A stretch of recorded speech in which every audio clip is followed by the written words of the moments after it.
Hey folks, welcome lords and ladies. We're going to draw a map live. It'll be fun. We're going to continue doing what we were doing the other day. This is going to be like the mega map that you can get a digital copy of if you back King Leper. It'll be down below. I was going to offer it as like a physical map, and I may still give that away to people if I can get it to be somewhat inexpensive to print. And the reason for that, it really just comes down to cost plus how printing works in terms of resolutions and stuff. Let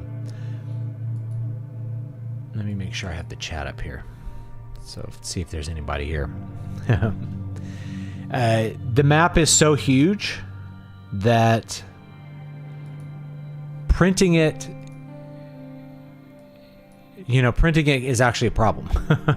And that's because even though like this is a really big file here, the pixel density of it is still not that good. And it was like exceeding the pixel density of the printer, the third-party printer. So I could show this one, So if I were to do something this big as a poster, first of all, like my wife pointed out, who's going to hang that up? Like no one really wants a map. But if I could get like a little fold-up map, that might be cool. That's like a little thinner. And this one looks really good. It looks really, really, really good. You can't see the pixels in it. But once you get to a certain size, like they could print it on a bigger piece of paper, but the pixel density doesn't go up. There's like a maximum. And I think it's like, the bigger it gets, obviously the lower DPI you end up having, even though the printer may technically be capable of more. Like the file sizes weren't lining up. So like, well, we'll just do it digital for now, and I'll figure out those details later. It's maybe some kind of on-demand piece of merchandise that people might be interested in later on, So that's always an option. All right, Photoshop. We were doing this one in Photoshop but you could do this, by the way, if you want to do maps. I have Clip Studio, and Clip Studio works great for these. It really does. So don't feel like you need to fork out the money for Adobe Suite or Photoshop to get the tools necessary to do this. You can absolutely do it. I'm doing it in Photoshop because there's better text tools, and I am using certain text tools. I didn't forgot to show everybody. No, I didn't forget to show it. Something fell down here. Don't know what. I think it was like a little truss rod tool. So I was messing with the guitar. Okay, let me see if I can show it. Where do I have it? All right, I have a bunch of custom drop caps for the book. So if you liked the drop caps in Water of Awakening, which are all custom made, they're not. Each one is unique. I'm having ones like that. We're gonna have these birds again. I'm bringing back the birds. If I had more time, I would do custom stuff like that on every chapter, and I would do some pen and ink drawings and that kind of stuff. But I just don't have the time to do all that. And the time that you spend doing a lot of these details, you're not spending writing, and that's something that we have to be kind of realistic about. Anyway, I was going to show it, right? How I was doing that was pulling these pictures of ravens. I did get some out of this too, but I would actually start with a picture of a raven. I have a video on how to do this. You can use Inkscape, and it'll turn it into a vector, and then you can create a shape with whatever capital letter you want. Like you can use whatever font. I used a font that's free for commercial use and that kind of stuff. So that makes it a little easier. But yeah, so that's what we can look forward to. Let me see if I can find that file real quick, and I'll show you what's up.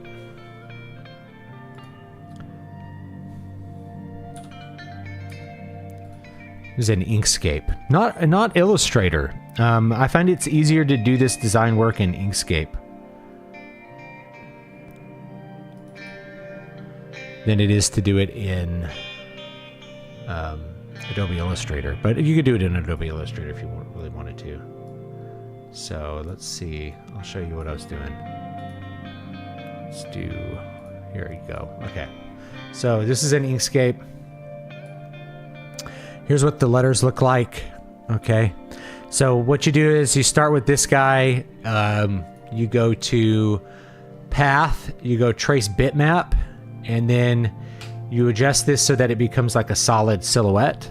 You hit Apply, and then you can take that and scale it to fit wherever you want. You can put it on this L here, for instance. You know, or I could put it on an A, or, you know, and then you can flip it if you want to. You can flip it around so it's like this. You know, I think I used this guy somewhere, so I'm not gonna, but you know, I could put him like right here, like just kind of shrink him down so he matches the same size, and maybe put him like, let's flip him again. You know, I could put him like that. Boom. There's a couple ravens. And so these will be the drop caps for the book, which will be pretty fun. But anyway, that's how I do it. I did a video on how to do that. You just start with this on a blank background. You can do that in Photoshop or wherever. And then trace the bitmap, and then you can put it here. And if you want to make it one object, like these are two objects here, you just select both, and you go Path, Union. And then it becomes one object. Okay. For now, I'm leaving them as separate objects in case I want to change out the font. Like if I want to use 2 or 3 different fonts, I can. Like I've thought about using one font for one book and a different font for... There's 3 books inside, so like book 1 would be this font, book 2 would be a different font, you know. So thought about doing that. Yeah, see, I use this guy here. It's the same one. So none of these I believe none of these I used twice. They're all, every single one is a different raven. And this is actually the L from the Zool logo. I just used that instead of like making a new one. I'm like, let's just do the Zool logo again, because that looks cool. So that one's actually a different font too. But yeah, I could do some different fonts or do them all in a different font if I want to. That's always an option. So anyway, thought I'd show you that. Let's get to drawing our map. Let me find it here. We don't need to save these Photoshop files. We're going to open up the mega map. I also drew a map for Letheria, so let's open that as well. So that's that. Okay. Oh, you guys can see that. Let's get it down in there. On my drawing tablet. Here we go. And let me see if I can pull the chat up here so I'm not like losing track of the chat. What's up, Jared? Hope you're doing good too. Yeah, Val Kilmer died, and that's sad. I know he had struggled with throat cancer. Zimimaru, lately I've been having a hard time buying music. Everything only gives me streaming options. It's almost impossible to actually just buy most music. To the point where I'm resorting to free download. Yeah. So I'll just give you from the artist's perspective. First of all, I should link my Bandcamp, right? All right, so you can buy stuff. You can buy digital files from Bandcamp. Now, technically there is, I think, at least one physical album available there. I don't think I have any unshipped orders, so that's good, because I'm not going to ship any. Do you do different fonts for the different eras? No, but that's a good idea. That's a really good idea.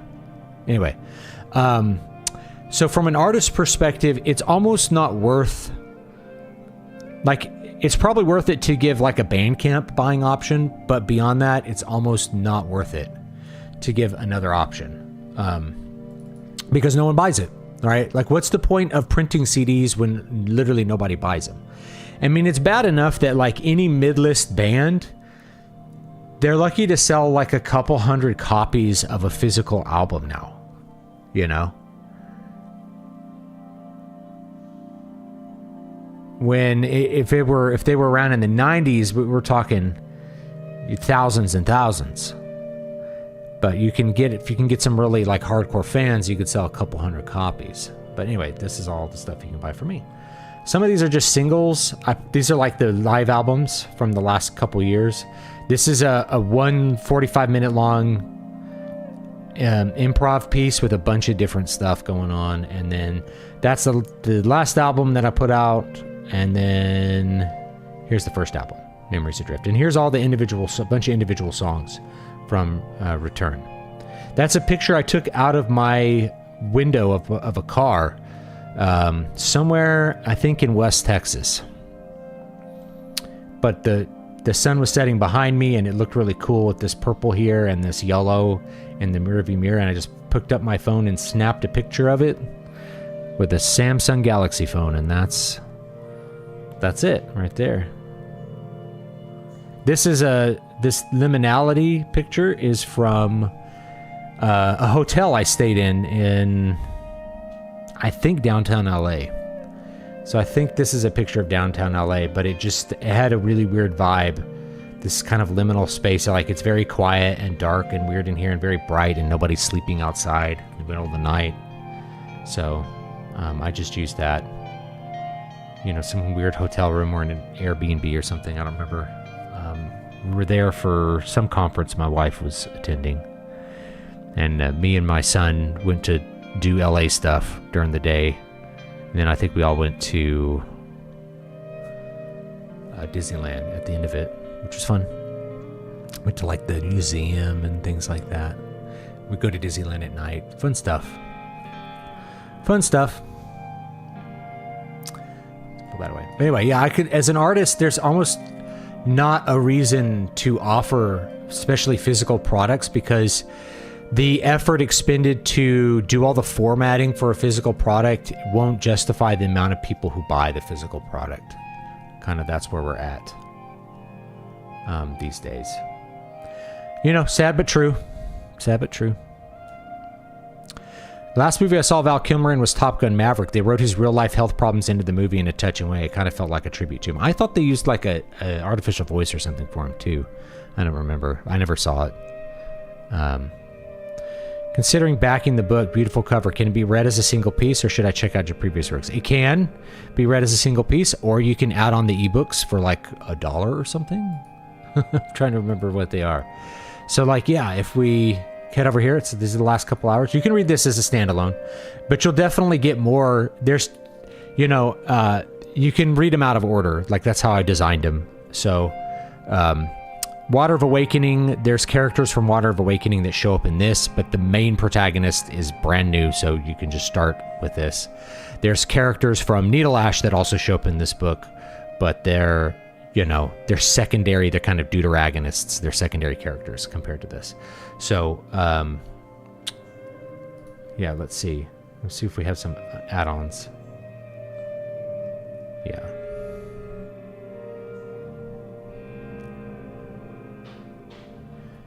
Yeah, so you could, I think you can, this comes with the hardback and an ebook and the digital map, and then you can add on the Water of Awakening ebook for $2 and the Needle Ash ebook for $2. Normally, they're like $5.99, so that's always an option. You could pay $4 and get the ebooks. If you're super into physical books, you could just back this one and buy the other ones from Amazon. I didn't do an option on this one to like get all of the books at once because it just would have been logistically a lot. I might do it maybe when we do book 4, we'll do later this year. I'll do like a box set or something that'll have all the first 4. The stuff I have planned for, I think I'm going to put out Prince of Twilight as book 4, even though chronologically actually takes place way later. It takes place out of order. It's just such a cool book, and it's the right length, so I'll just put it in there. Kind of, it'll be the Midnight Tides of this series. These days, physical anything is for collectors like my huge hardback collection. I agree. I agree. So for musical artists, it's almost not worth it. Just like the market doesn't buy music. Unless you're in some very specific kind of hardcore fandoms or hardcore like genres, you're just not going to get a lot of people interested in physical media. No one's really interested in buying like vinyls of your random trap garbage or electronic music. Or pop. They just don't care. Like, the people who consume that music simply do not care about having a physical copy of it. Meanwhile, Square Enix will press vinyls of the Final Fantasy XIV soundtrack because that's like a hardcore fandom. And it's great music too. The places that I still see physicals are like, metal, jazz will still do some physicals, but like there's almost no reason to release a jazz record. That's what I feel like. And I see like dungeon synth tapes, like cassette tapes are now a thing. So that's just a thing I've seen. Kind of cool. You could do a cassette tape. That might be fun sometime. I'm talking purely digital. Either got to go streaming or buy it from platforms that only lets me play it on that platform. Yeah. So the beauty of Bandcamp, and why I like Bandcamp, is you can download it to your computer, put it in your collection, burn it on a CD, do whatever you want to do with it. That's what I like about Bandcamp. And it gives you high quality files. There's debate as to how high quality a file do you actually need. Well, I usually offer like 24-bit or 32-bit AIFF or, like WAV files, which is the highest quality you can get. But personally, I can't tell the difference between a 32-bit and a 16-bit WAV file for my music. I can't really hear a difference. I can hear a difference between a low-quality MP3 and a high-quality MP3. So, like, if it's like a 64 kilobit per second MP3, and then you have like 109, like, you can really tell the difference, because the crappier MP3s, you lose, it's like you're rolling off the high end. Like, the high end loses all the detail and becomes kind of, whereas above like 192, it's all pretty crisp. So I offer that for people who really want that. I personally can't tell much of a difference, but you have that. And the fact is, like, most of the audio that I record, I'm not doing 32-bit recording of the source audio files because I feel like there's no reason to. It increases latency. And because I'm recording a lot of that stuff live, I want as little latency as possible when I'm tracking. So I just do 16-bit for the most part. Like, I don't know. I just can't really hear much of a difference. Maybe with like rhythm guitar, there's like a tiny bit of a difference in the highs, but I really can't hear it. I don't know really too many people who can, or if it's all just voodoo. The biggest difference you're going to get in terms of sound quality for any kind of music is going to be it's going to be your speakers, I'm going to say. I think I made a video on this a while back. Yeah, if it sounds good on the phone speaker. Most people aren't listening to stuff on really high quality, audiophile crap. And most of the audiophile crap is just, it's all voodoo anyway. It's your speakers. Like, if your speakers suck, nothing else will really matter. If your speakers are good, then other components will start to matter. That's kind of the rule of thumb. So, buy a really good set of, bookshelf speakers. Buy a decent receiver or amp for them. And then maybe that's 99% of the sound. And then the last 1%, I don't know, maybe putting in that 99%, like the arrangement of the room. Like, what's the audio of your room like? Is it are you listening to it in a bathroom, which is going to sound awful? Or is it in a living room with like some bookshelves behind you? Or what's it going to, But the last 1% is like, is the source file really high quality? Although you can hear a bad MP3 difference, I think as long as it's generally a good quality audio source, you're not going to hear that much of a difference. So mainly get really good speakers, and really good speakers don't have to be super expensive. The best sort of just listening stereo speakers I got at an estate sale. They're a pair of Harman Kardons from like the 60s that just sound really good. They're just really well made. And they've were kind of babied by the guy who had them, and he died. He was a neighbor of mine from years ago, and so now I have them, and they're good. So yeah, get a good set of speakers, get a good receiver. If you're going to listen to records, like vinyl records, get a good record player. And you're going to be getting any difference between that and like a $10,000 audiophile setup is probably voodoo, right? Like if you were to, it's probably just voodoo. We got to be honest about it. Yeah. If you visited the vinyl record section in Walmart, they have records of classic musicians like Elvis and Queen, as well as Taylor Swift and some other new musicians. Yeah, I've seen those. That doesn't mean they're selling a whole lot, though, right? I mean, Taylor Swift shouldn't really be part of this conversation simply because she's so popular that, of course, she has a vinyl record, right? She's so popular, of course she has vinyl records. That doesn't mean that she's going to be selling vinyl records like, you know, Michael Jackson used to back in the 80s. But they're available, and some people like to buy them and like to collect them. And there's something about vinyl. So I've gone over this. Like, the reason vinyl sounds better is not for the reasons that people really think. A lot of it has to do with your experience. So, you know, like what Shepard says, if it sounds good on my phone speakers, it's probably good. Okay. Yeah, if you're not listening on good equipment, vinyl... Any kind of improvement of the source is just not going to matter. It's just not. You need good speakers. If you have the good speakers and a good receiver, then, you know, the source matters. But the place that you listen to vinyl, in order to listen to a vinyl record, you have to be in your living room. You have to put the vinyl record on a record player. You have to sit down and listen to the album. And then you have a great big thing with artwork on it that you like to look at, and a big insert that you can take out. Like it's just a much more dedicated listening experience. So it's going to bring more pleasure to the experience because you're just focusing on the music more. It's not just something you're putting on the Alexa in the background while you do the dishes.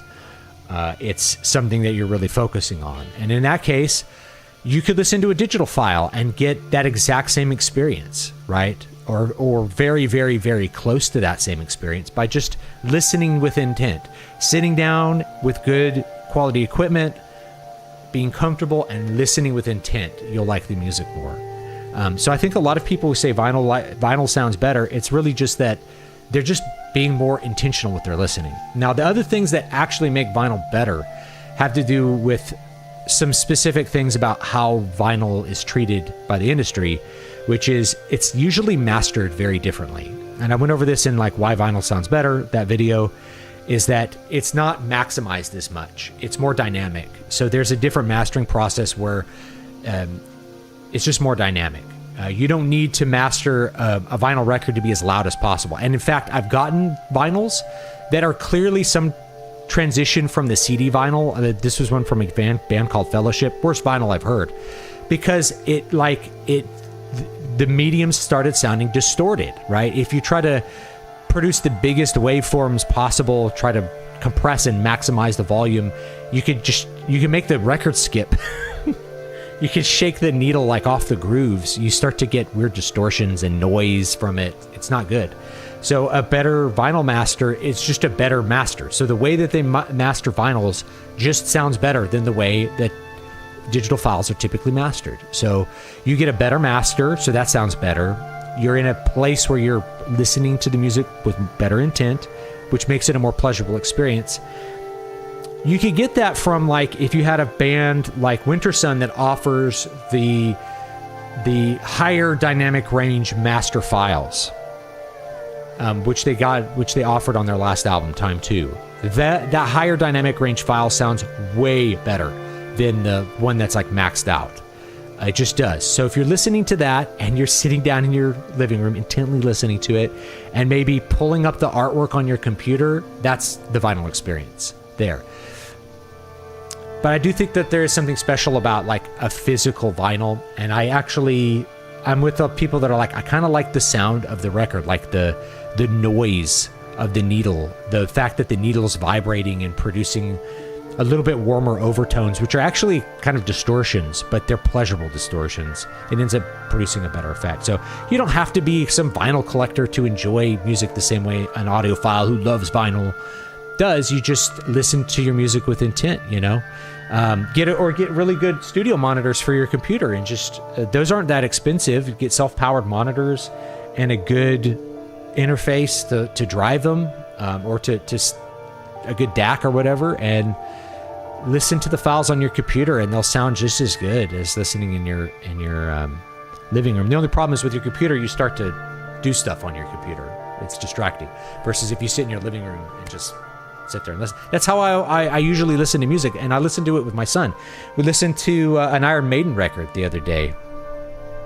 I think it was one of these represses that Hardwick's talking about. My sister gave it to me.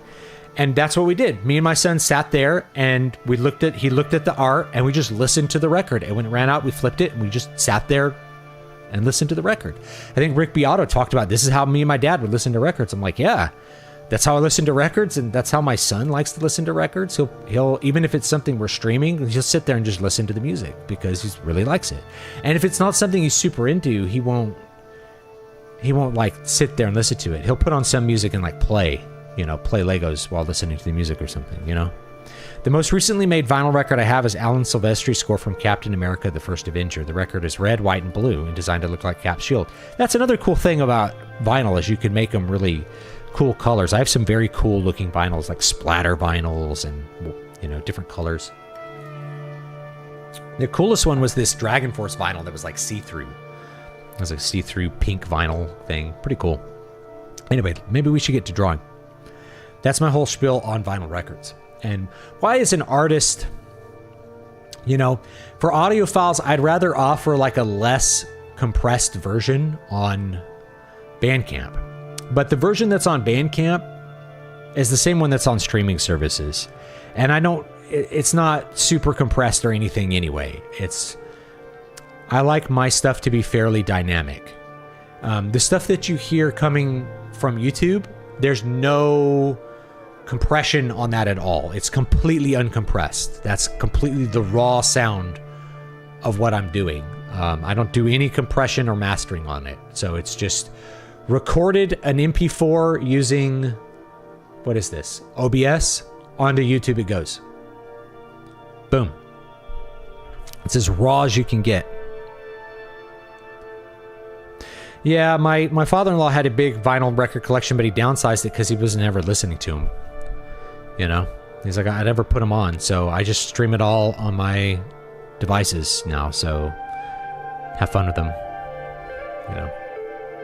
But I don't know, it's different. I think physical collecting produces some different effects. Okay, so real quickly, let's plug this into our big map and maybe we'll get started here.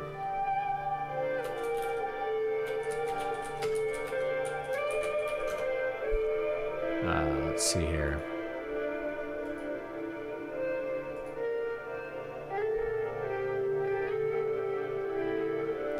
I don't know.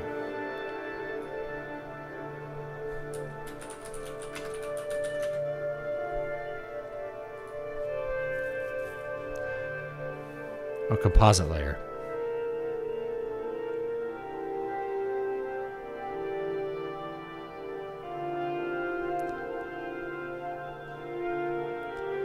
I'm trying to remember how to do this. I used to use this a lot. I think it's like Control Shift Alt D. No.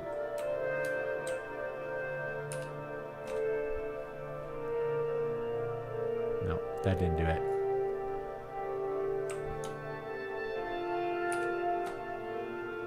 I'm trying to remember.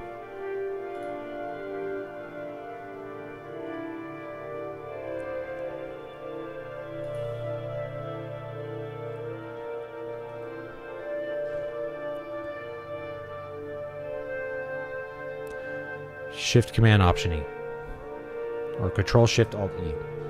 I knew it was one of these. There we go. All right, so this is like it makes a little JPEG. There it is. I had to look it up. I can't remember all these commands. Copy that, and then let's plug it in over here. Oops. Another cool thing to do here, let me pull this a little closer so I can see what the heck I'm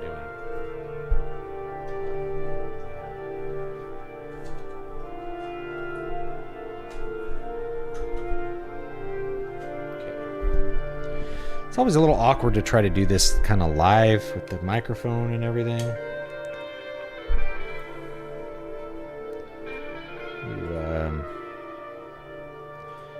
Blending options. And where is this?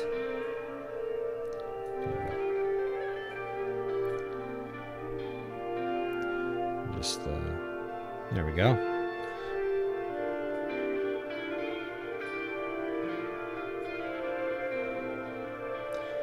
Just take a little bit of that off, and then this giant thing. Then you can kind of see the other layers here, which makes it a little easier to kind of line things up. You can see that we're not quite lining up here the way that we really want to, but that's okay. We can actually redraw our map a little bit to make these things work a little bit more. This part is really can be ignored. We really want this part to line up correctly. So let's get it here. A little bigger. This is our map from working title was Prince of Twilight, but I'm trying to think of some other titles that will not be quite as I don't know, cringe. I also used the word Twilight once before, I think. Twilight's Memory. So kind of want to avoid it. You know. Alright, there we go. Okay, so this is our extra bit here. We have the Brown Mountains. These are drawn pretty big. I feel like this is not quite what it needs to be here. It gives you an idea. See, they're drawn at different scales. Like, these are at different scales. You get an idea where things are. I feel like this all should actually be smaller. So I may change that here. This is a big country here. Let's take a look. Yeah. I feel like a lot of this should actually be... See, it should be going over here more. Up over and then like this. So I may redraw some of this, you know, just to kind of improve what's here. But we get an idea of what these lands kind of look like at scale. Like these mountains should probably be further over. I'll fix it here, and then I can always, like, you know, kind of tweak it as we go. All right. Let's see. I'm actually going to do this. I'm going to go canvas size. All right, we're going 60 by 50. We're going to go width. We need to increase that width pretty significantly. I'm going to go about 80 inches. And we could keep adding as we go because we're going to add stuff down here. Let's go 80 by 60. There's like a whole southern part that I want to draw here.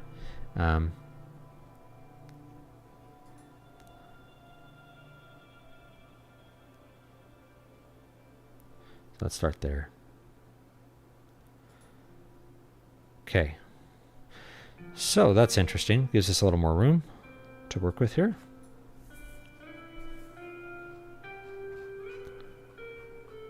Let's see if we can make that even bigger.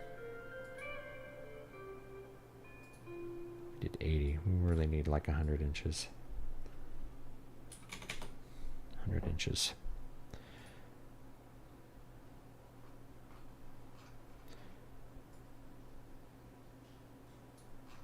And then change.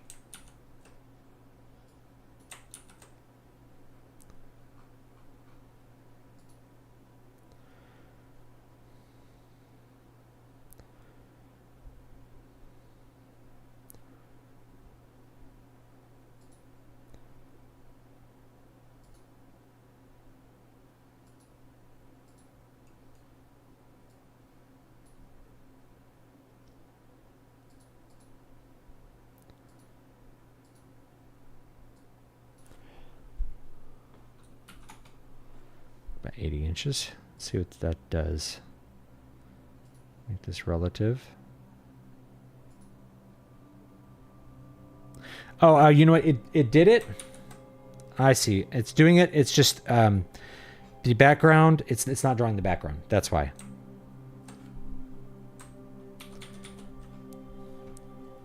That's why. I was expecting it to draw a white background. It's not. It's drawing a black one for some reason. We'll do this. Like 80 by 60. There we go. Yeah, see? Okay, perfect. We just have to go edit, fill that with white again. Boom. Okay, now we have a nice big canvas there.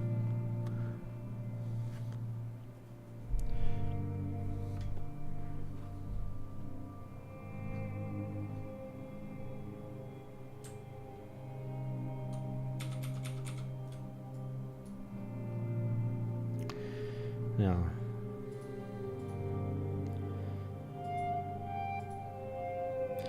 yeah, I'm going to do another layer here. I'm going to call that layer sketch. Sketch layer.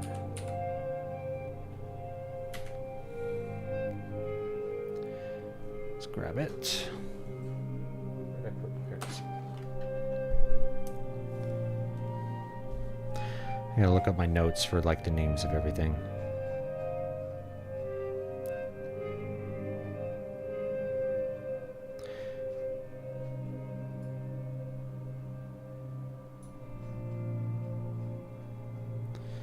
Okay. Layer here is going to be blue. Okay. Quick sketch. Oops.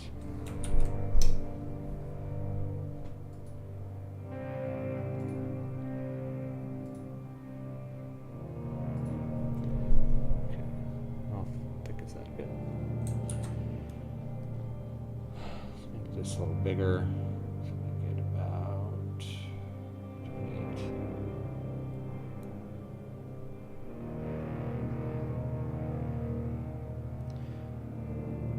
And you have another little country here.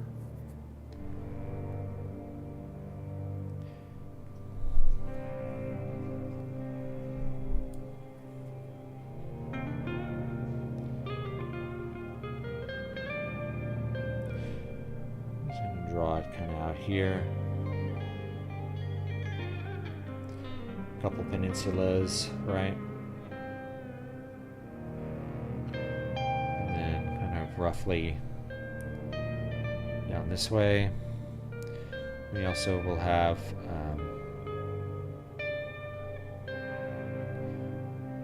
Ronia kind of continuing down this way.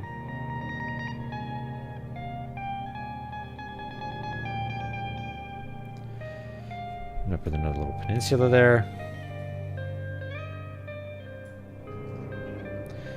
Kind of vaguely reminds me of Europe. Instead of Italy, we have a big archipelago.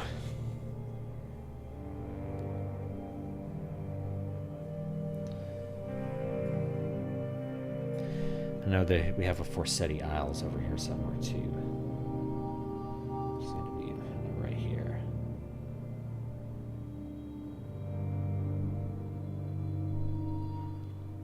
And you also have, you know, we can do like a real peninsula here too. That's like, I'm gonna do kind of a real, kind of wacky peninsula here. This is kind of a sketch layer, so you can do like a big peninsula that does something like this. You look at kind of the geography, especially of places like Europe or Southeast Asia. You know, I don't want it to look too much like Iberia there. Even though they're kind of roughly Iberian.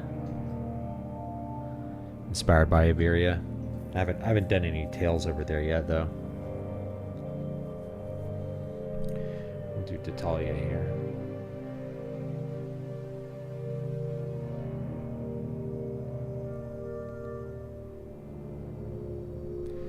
Italia's got several islands.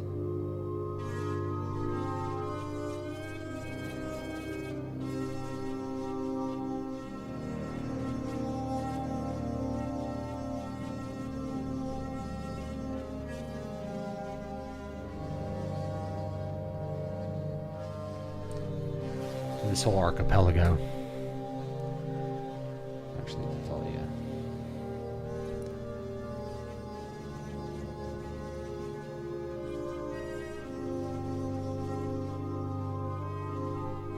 This is a City Isle, I think. I want to size this guy up a little bit here.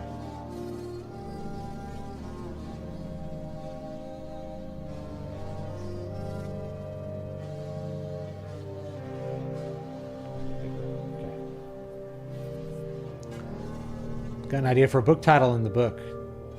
Boot. Not another Italian novel.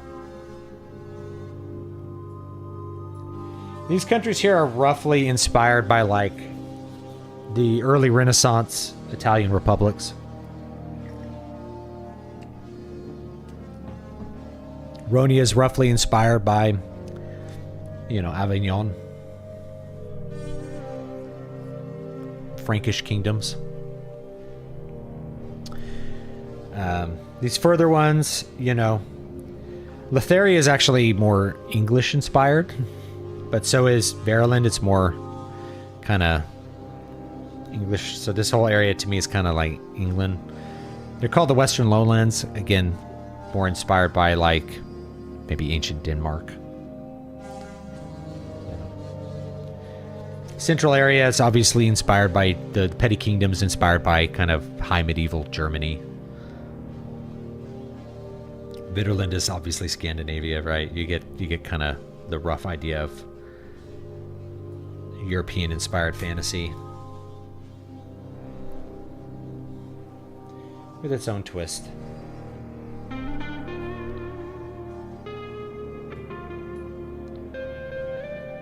have this big bay here. That's called Toll Bay. This is Structania. We also have another country over here. What's it called? Question mark is what it's called. All right.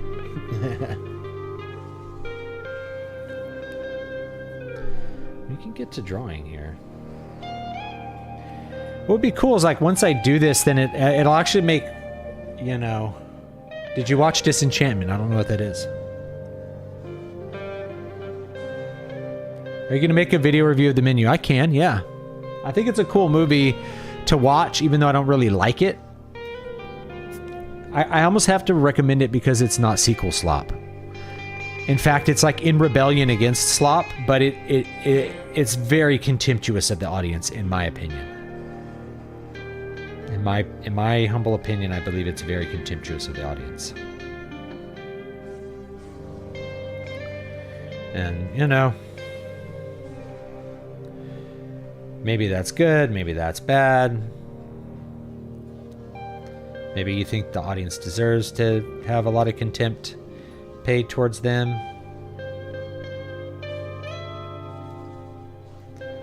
Alright, yeah, here's the Dryden Empire. We have ice caps and tundra up there. I'm actually going to move this one down. These are kind of in a bad... They're kind of shown bad in the books, but these both need to be like further down here. So like this needs to be down here. That kind of needs to be over there. You know, just kind of... These need to be smaller and closer together for like the geography to work. Same thing here, like this stuff needs to be kind of further up. And like this needs to all be a little smaller, and this needs to sweep down this way. So I'll work on some of those details as I go. Another thing I have to decide really here is like what the scale is going to be. Where did I put? Yeah. Okay. like what the scale is going to be. Because I want this to be like hyper detailed. So I need to be working at the scale of, for instance, the Ronia map, where we're at a pretty small scale. Like this needs to be the actual scale of what we're doing here. So we'll figure that out kind of as we go. Let me find this layer here. Where is it? Okay. Let's do this and kind of paint some of this stuff out so we're not quite as confused about what we're doing here.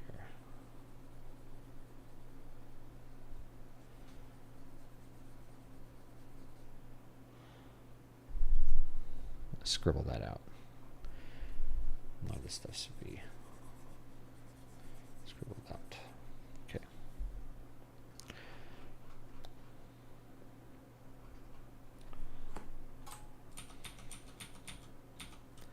Yeah, so all this stuff should be kind of moved up and shrunk, kind of squished up a little bit more. So I'll work on that when we revise that map. Okay, now we're going to make a new layer. New layer. I'm going to call this layer coast.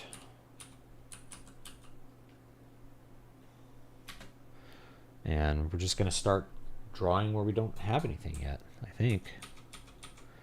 And where I put this sketch layer. So I can have the sketch layer. I need to find a line that's about similar to that. So I think we're going to have to go a lot smaller. I really want to go down to about 14.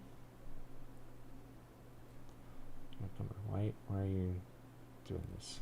I don't know why it doesn't want to let me use the pen to drag this around. Let's see what 14 looks like. Nope, still too big. I'm going to go down to 12. I think 12 will be a good number. Recently discovered your channel. Welcome. And have been listening to work. As a former university music student who had to deal with ivory tower leftists, I was a professor.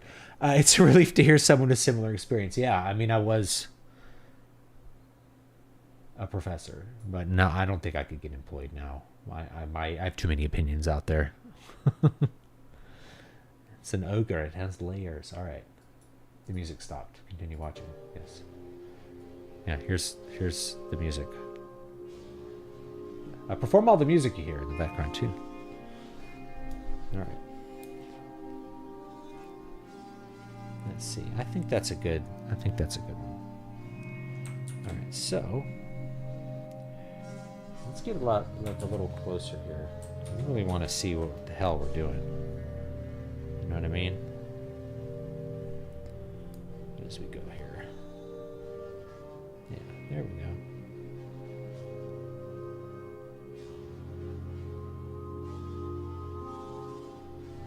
Again, any coastline is going to be, it's going to have coves, you know, estuaries, this kind of stuff. So you can make it pretty much however you want it to be. But it's, look at any real coastline and it's going to be quite kind of crazy compared to how we think they maybe ought to be.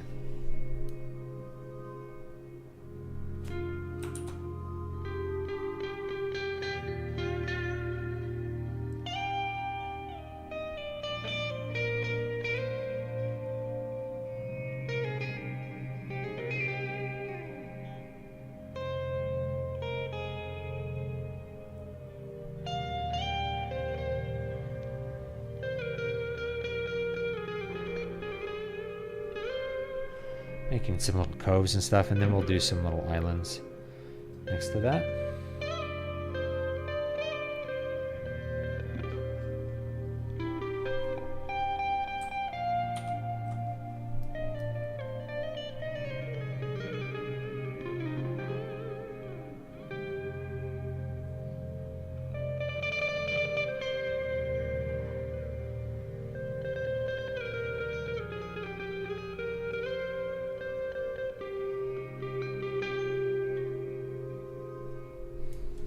points, stuff like that.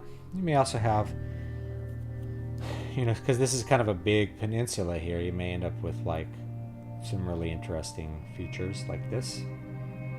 A little cove comes out. Yeah. Thank you for backing the book. I appreciate it. I'm going to work on getting a, I want to call it like a proof copy, getting a proof copy in the next week or two here. And then once the funding comes in, I'm going to link it again, make sure people can grab it. Once the funding comes in, then we will order all the books. And then if you just order it a hardback, it should come directly to you. I should be able to like ship directly to you. And then if it is a signed one, it'll take a little bit longer because it has to come to me in a big box, and hopefully there's not too many damaged things in shipping. And then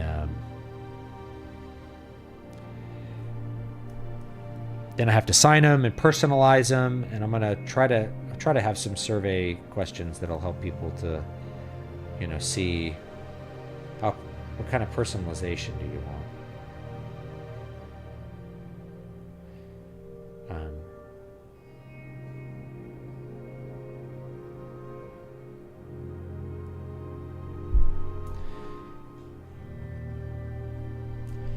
Want me to write you a letter? I might print out some of this mega map, like find some cheap printer around here that can do it, and then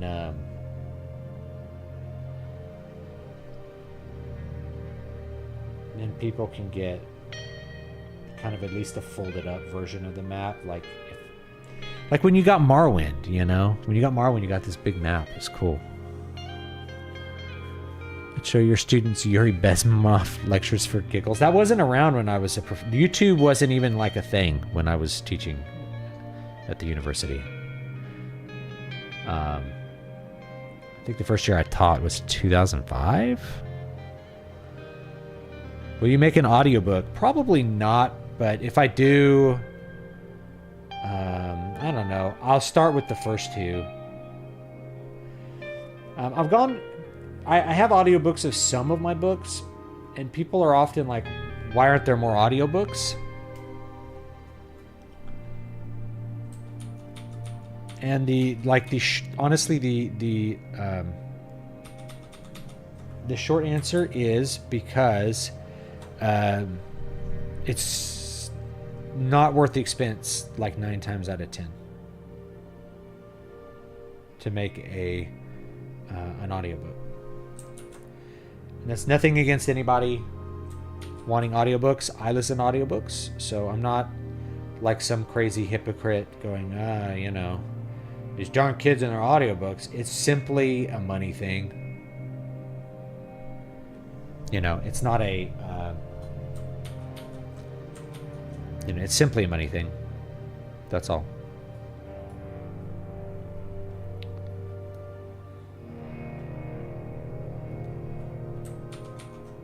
That it's virtually never worth the expense if I hire someone else to do it, and it's usually not worth my time if I make one myself. In my opinion, I don't make bad audiobooks. I mean, you can listen to Eyes in the Walls or Voices of the Void, or any of those really, and decide if they're your kind of thing or you really don't like the way I read books. But I don't make bad ones, but they take time. They take a lot of time to make. And then do they sell a lot of copies based on that time? And very often the answer is just, nah, they don't really sell that well. In my opinion, if anyone looking for, should you do audiobooks, is you need to have, like, your sales need to be already in the top 10% of Amazon authors for you to really consider doing audiobooks.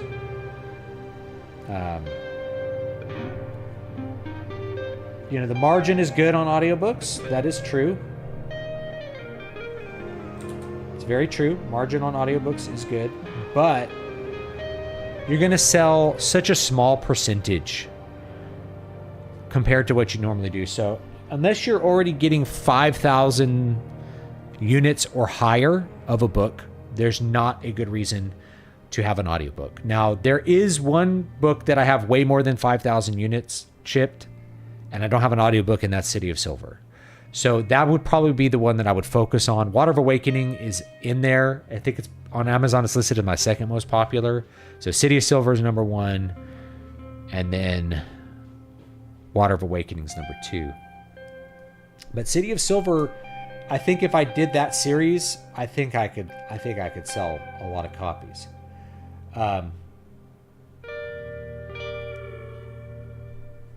But unless you're there, you have to think, okay, I'm selling 500 books. You're going to sell 5 to 10 audiobooks. It's going to be like 1 to 2%. If you're really hustling audiobooks, say it's 10%. That's 50 audiobooks. That's not a lot. Like, I have books that, like Keys to Prolific Creativity, that have sold in the thousands, and the total audiobooks is a couple hundred, which makes it worth my time to record it, but not really worth anyone's time to be like the voice of that book. So it's just an economics thing. It's not I'm not against it. The guy who did the Game of Thrones audiobooks, I have one of them. I thought he was really not good, but it worked. Somehow it worked because he just like rattled through the book at such a good pace. Da da da da da da da da da da da da da da da. You know. No. In essence, mainly to lovers of art in most of its form. Yeah. We're talking about vinyl. Yeah.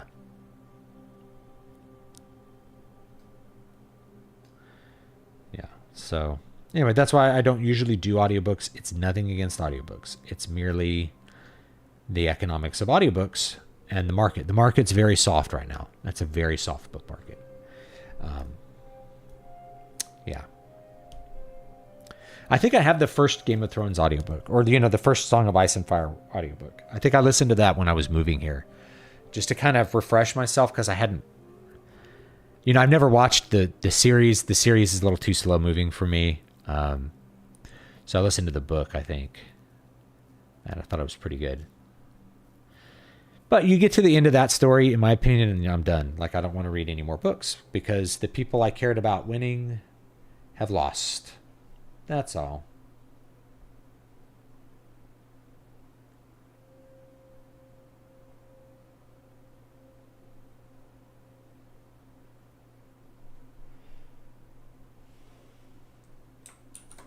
Oh, man. Oh, I already messed it up. All right, whatever. I'll just redo it. IRS e-file is now open. Snap your W-2 and file your taxes 100%. The Indians who run YouTube are now putting ads on all my non-monetized videos. Honestly, for budget time purposes, it'd be best to live stream a reading of your book rather than do a more professional recording. Well, yeah, that's a good idea, but and yeah, I could do that as like a subscriber benefit or something. That's a cool idea. But people are like, why not do the profit share thing? It's like, because I'm victimizing a narrator is why. Because if the book doesn't sell well, then the narrator basically worked for free. He did all that work for nothing. Somebody did an audiobook of one of my books and put it on YouTube without my permission. And it actually really upset me. I was like, dude. And then he's like, why? Basically as a way to try to reduce the barrier for me to hire him as a narrator. And it actually really upset me. I was like, I did not ask for this. I don't want this. This is a bad business decision, and I'm not going to let you pressure me into this business decision.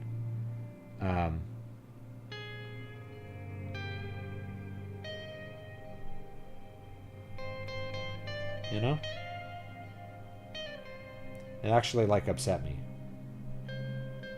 It's like, don't do that. Don't make unauthorized copies of some author's work on YouTube to try to get work from him. Same thing with designing don't like give a preview of a cover redesign to try to sell me on paying you money. I'm just gonna block you. I've had that happen. I was like, you spend an hour or whatever mocking up a replacement cover for one of my books that looks worse, and you're like, well, do you want this cover? It's like, I do not, and I will not pay you for it, and I will block you. You know,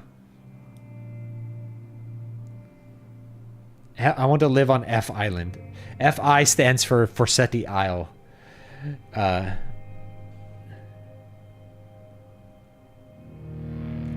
This one kind of looks like an elephant trunk to me. Looks like a little elephant or something.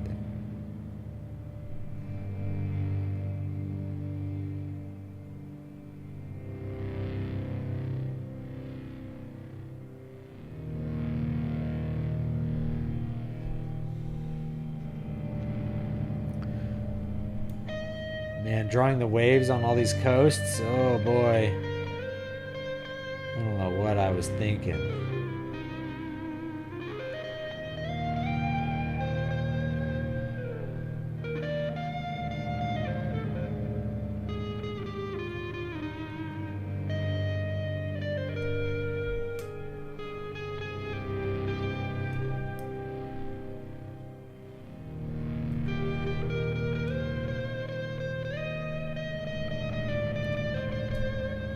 Yes, sir.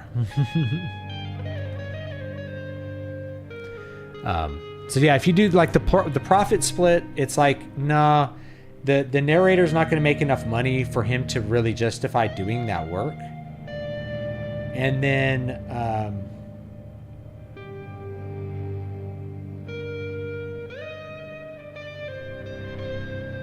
if it's a really good seller, then you're paying him forever for a specific amount of work he did, right? Like you're splitting, it becomes a marriage. You're splitting all the proceeds 50-50. Like the only fair way to do an audiobook is to pay the narrator for hire. And you can only really do that if you know that the book is going to sell reasonably well to pay for that expense. Or you could do it with crowdfunding, right? Like Brian Niemeyer did a crowdfund and for the Burned book, which I believe I backed, and yeah, that doesn't look as good. Let's get rid of that. So that's one way you could do it. Like you could specifically crowdfund that, and then that pays for that directly, and then everything after that is just, you know, on ACX or whatever, it's just profit.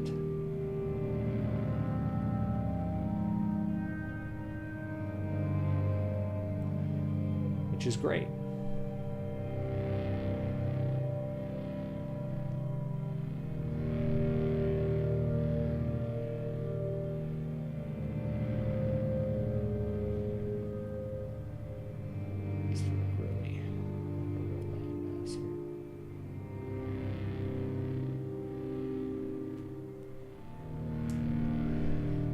The winning move is to do your own audiobook narration, but that's a whole new skill. I do that. I already do that. But it is a whole new skill, and it also just takes a lot of time. You have to think, to record a 12-hour audiobook, you're going to spend, if you're good and you know what you're doing, you can expect to spend double that time. If you're just learning, maybe it's more than that, triple your time. If you're like a real professional, it might be quite a bit less. But, you know, 24 hours. Okay. How much do you want to make per hour? You want to make $20 an hour? $10 an hour? Let's say $10 an hour. Okay. So $240 is what you're going to pay yourself to do that audiobook. You know, each audiobook you sell it for an Audible credit, they get you to keep like $5 of that or something. I'm trying to remember what it is. So, yeah, let's just divide by 5 to like be, you know, actually we can look this up.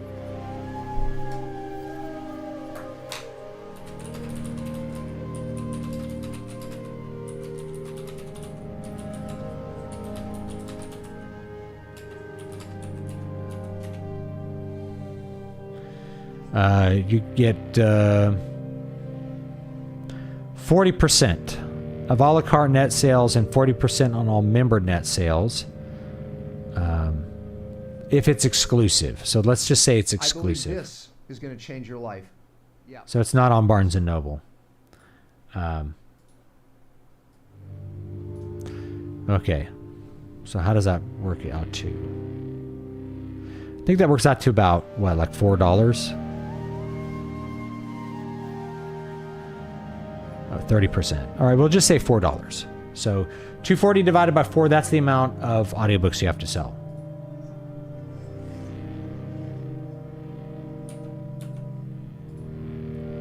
Yeah, 240 divided by 4, 60. So you got to sell 60 copies. 60 copies, you need to multiply that by a factor of 10 to 20. So if you're selling 1,200 regular books, either ebooks or whatever, then it's probably worth your time to make an audiobook. I have books that haven't sold 1,200. So like it's not worth the time for me to make an audiobook for every single one. So we'll just say 1,200 is like that's like a good cutoff point. It's 1,200. So if you're selling 1,200 copies, you can afford to pay yourself. Narrators may charge significantly more than that, though. You have to keep in mind they may charge a lot more than $240 for your audiobook. They may charge $500, in which case that goes up, right? The price has got to go up.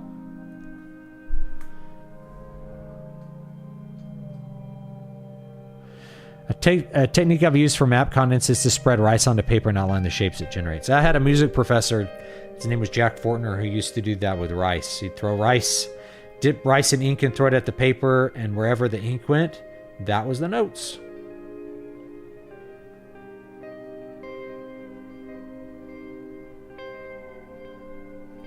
Kind of fun.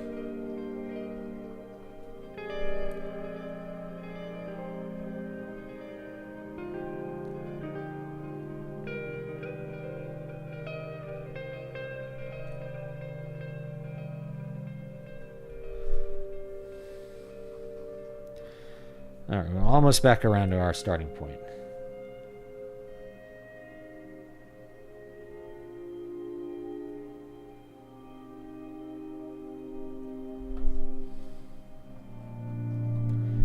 You have this little peninsula here.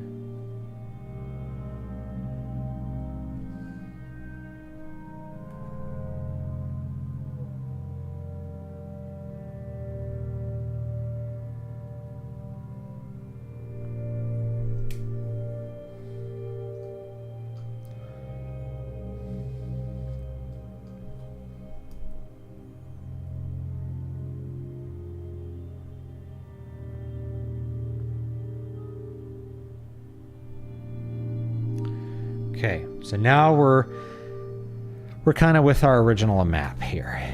I'm gonna kind of turn one of these off. Turn that one off. Then we can kind of continue and just we'll actually, is this the one? No, which one's the one? Let's find the right one.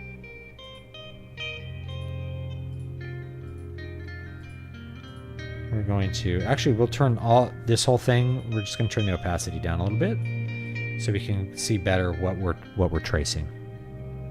In the sketch, we should also turn the opacity down just a bit so we can better see what we're doing. Okay, back to the coast part. Okay. You did do a couple of short story uploads. Then when the woman meets in a dream sequentially, if I remember, and the ones with the man's wake, his wife's not wanting to be late for work, then he goes out to shoot his rifle. Oh, yes. You can, I'll find that real quick for you if you guys want to listen to that. That's actually all in Generation Y, the Generation Y book, Afterglow.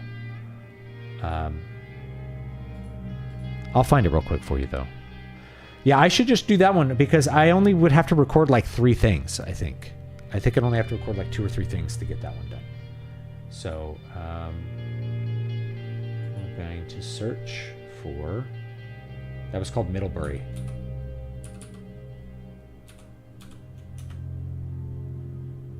All right, let's do get shareable link. Here you go, free little audiobook. I think it's public. I was going to make it members only, but here, you can watch it or listen to it. or you can find it in Afterglow. Yeah.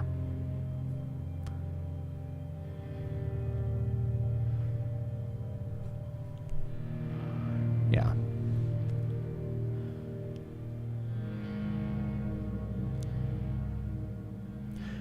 I wonder how much this one author I know gets back on his audiobooks. He makes one for each novel of his, but he spends a lot of money on his writing career. Yeah.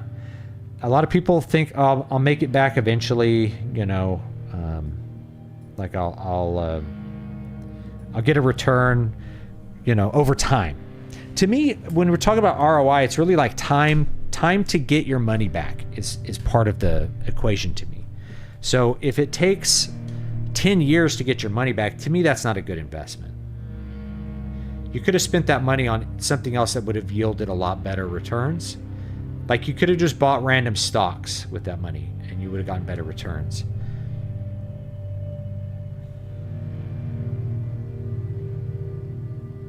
Not doing a great job tracing here, am I? Let's trace.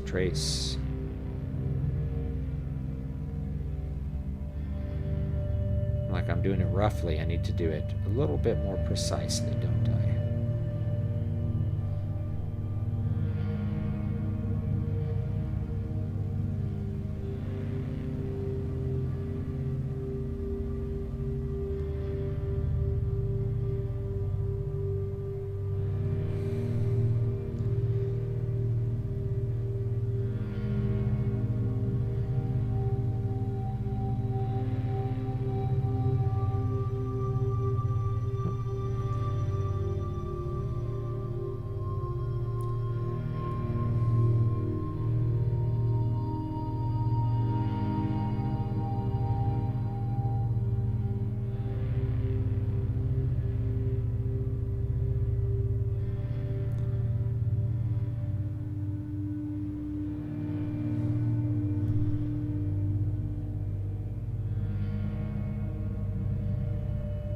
And I'll let you in on like a dark secret about this business, which is that a lot of people just flush money into this business. They just flush money into it and they never get their money back out of it.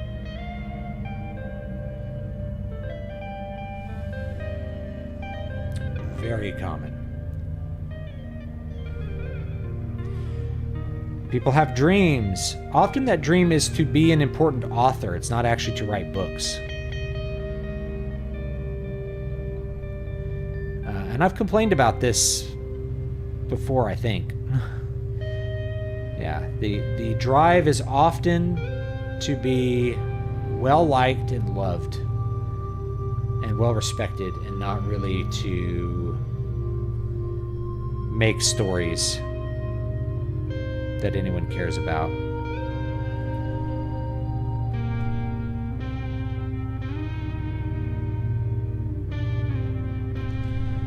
That's unfortunate, but it's true. And another unfortunate truth is there's a lot more money in author services than there is in writing books. I have complained about this many times and warned people about it. There's always someone who's going to want to sell you a service when you become an author. And that person selling you the service, it's hard to know what they are really going to want.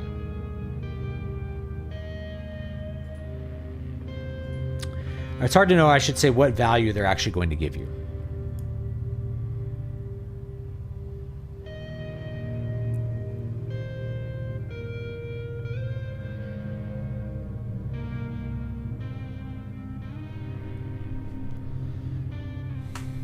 Do this little island here too.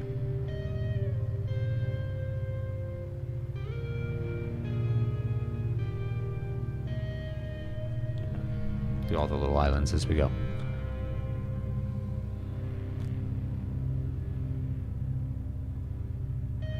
Internet mendicants, beggars wanting to clean your windshield with a wet paper bag. Yeah. Good evening, Sound Engraver. Hope you're doing great. Anyone who thinks they'll get a return in a decade must not know how inflation works. Yeah. Have you read any of C.S. Lewis's quotes on pretentiousness, highbrow versus lowbrow art, for art's sake? He had a lot of interesting things to say about them. I have, but I'm not sure what books I've gotten them out of, though. Why do women always greet with an exclamation mark? You add the emotion in. It's actually part of texting, too, is that... I don't want to paint all women this way, but it's like, it's a common thing with women is that if you are not adding those extra punctuation marks or like emojis, then they'll interpret that as like something's wrong. Why didn't you put a happy face? Right? Like, because women are more verbal than men. And so when there's that missing layer of verbalness, it's like you add that in with emojis. People are like, emojis are like an inherently female thing. They're not wrong. They are like more female than male in my opinion, but that's because women tend to have a greater focus on the emotional content, like how you say a word versus what the word is, and it's just a kind of objective meaning. So yeah, women tend to use exclamation points more when they greet someone in text. Nothing wrong with it. It's just, you should know this if you're communicating with women or you're a woman communicating with a man. If a man doesn't have a bunch of exclamation points or emojis, and like I've seen, this has actually been a thing on the internet, like people complaining, Joe over in accounting is really angry at me and he never puts any emojis on our messages. And it's like, Joe, why aren't you putting emojis? He's like, why do I have to put emojis? Like, they're just words, right? Like, it's just not a thought of his that like people are wanting the content of his messages to have emotional, basically to have emotional content, to have some kind of emotional positivity. So the flip side of that is women, when you're dealing with men, don't expect that. Men will often not give you that. Doesn't mean there's something wrong.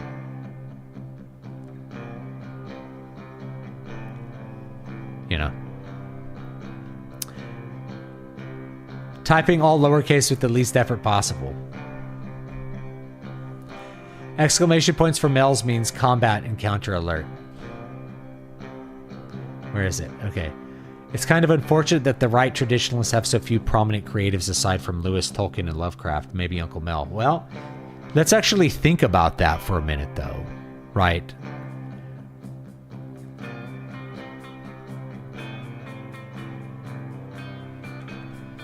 Because pretty much all art before what? All art before 1900 is, in the current frame, conservative. So we have all of history. Traditionalists have all of tradition by definition. So all the great art of the past by today's frame is conservative. Certainly all the art the church produced, which is huge amounts of art, whether it's the Catholic Church or the Orthodox Church or, you know, music of Bach as part of Lutheran traditions, that's all pretty conservative. Although I would probably say at the time Lutheranism had its own conservative radical thing, or Protestantism did, you know.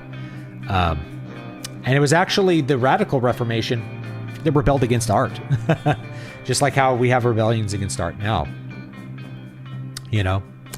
But there have been prominent conservatives in Hollywood. Mel Gibson, you mentioned Mel Gibson, but there's also, who am I thinking of? He created HBO's Rome, and Conan the Barbarian.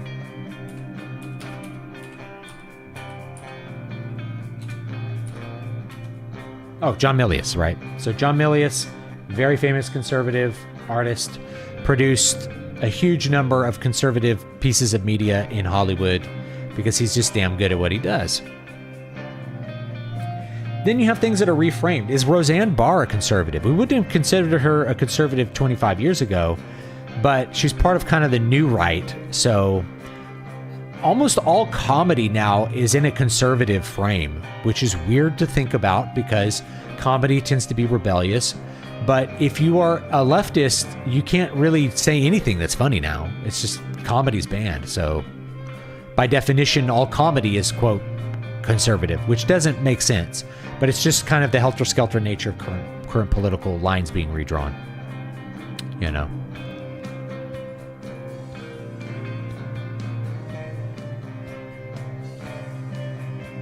Emojis are like the new kanji pictographs of our age. I agree with that. I think that's actually a really good way of putting it. If you want to be rich, do what Kiyosaki did and write books on getting rich. Yes. So this is a really good point.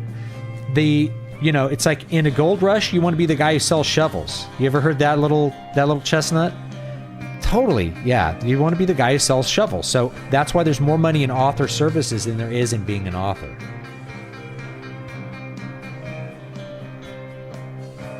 You got to take this guy's AdWords course. You got to take Mark Lawrence's AdWords course. It's like, why didn't you take Mark Lawrence's AdWords course? It's like, because I don't know who Mark Lawrence is. Why would I take his advice when, like, I don't have a clue who the guy is? Well, because he's selling an AdWords course. Okay, great. That's lovely. He makes his money selling AdWords courses. He doesn't make his money selling books. His books are plagiarized. That's already been proven. Right? Or portions of them have been remarkably similar to other popular published works. I think it's actually because ghostwriters, copied and pasted the stuff in to be quick and didn't revise it out. I think it's probably because he used ghostwriters.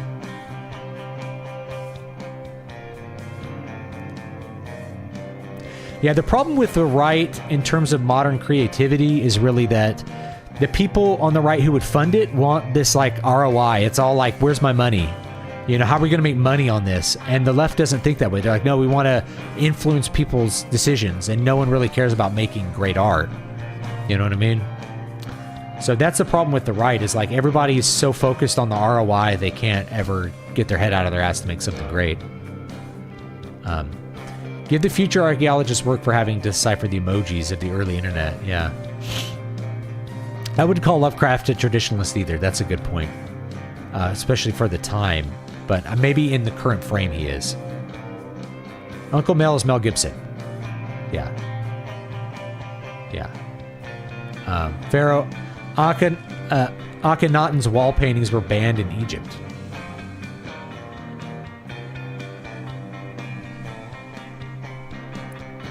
Yeah, Roseanne is a 70s Democrat. Good point.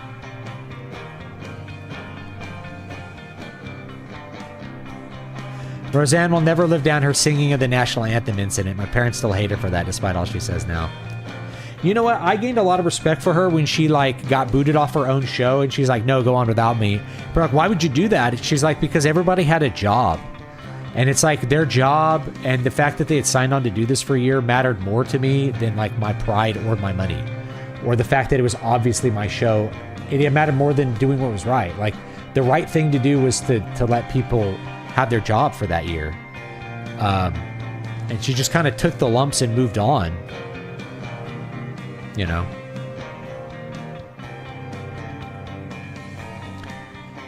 And Michelangelo didn't really have to hide anatomical drawings when he did nudes in church. So I doubt that. I mean, Da Vinci did it, but he used to go in and look at cadavers and stuff and figure out muscle anatomy. He was on a different level. Loved your comedy take with Seinfeld. It was purposefully absurd. That's why we laugh. But ideologues can't be anything but serious. As soon as they get absurd, they lose the cause. And Jerry Seinfeld says that. He's like, I can't perform at colleges anymore. It's all too PC.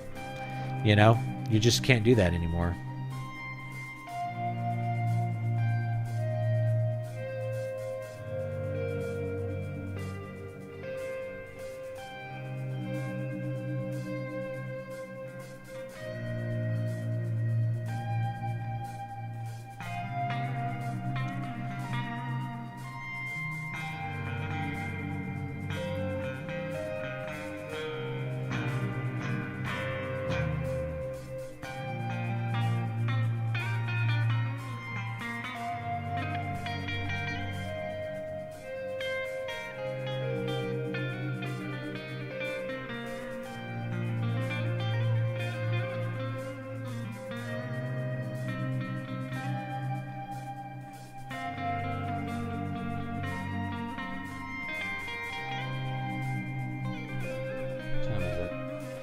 Well, this map is gonna take a wee bit longer than I anticipated.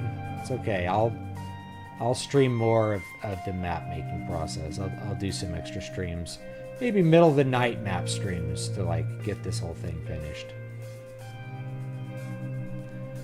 I really don't want to have this be like the part of the project that's shipped late, but that may be it. I may like mail this out to people in May and like spend all of April producing like a gigantic map.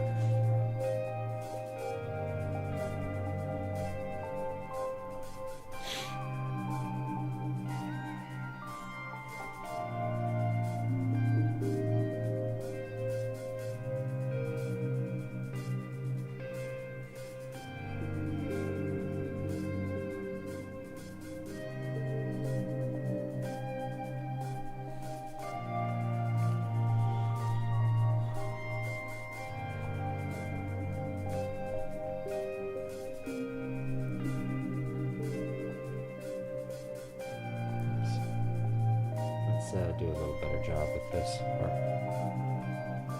There we go. It's actually not important that it's like too exact because, you know, we're kind of duplicating a hand-done thing. So if you're doing a hand-done thing, it's not going to be the same every time you copy it. That's kind of the point.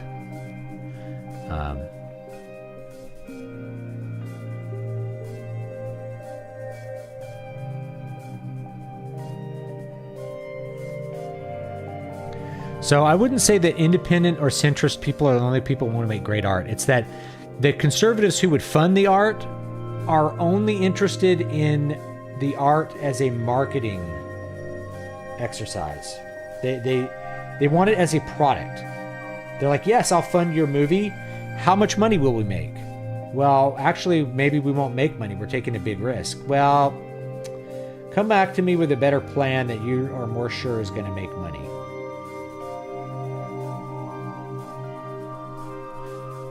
You know, we've kind of gone over why it's such a big problem.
Alright, we're getting a lot of these coasts here. It's starting to come on here. Now, let's see what we hid. There we go, that'll fill in that gap.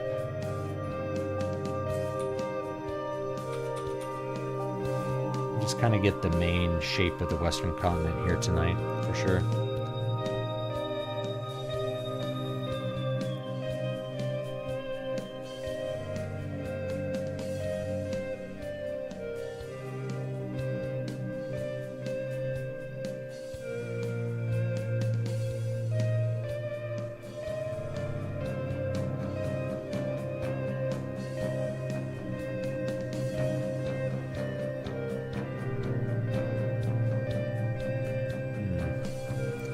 Which one am I using here? Let's see.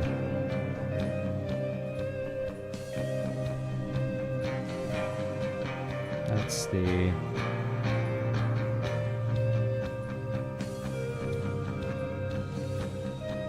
Yeah, we're kind of a little off here. It doesn't matter. So turn that one back. That is going to be okay. We're going to put in a little divot there. Link up with that one.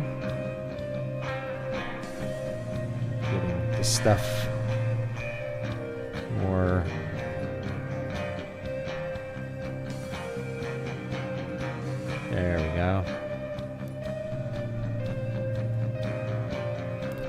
Thank you for the super chat.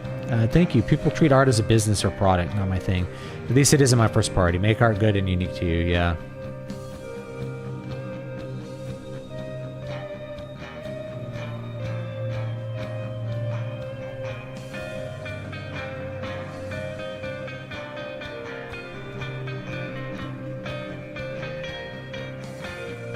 Missed a lot of chat, sorry.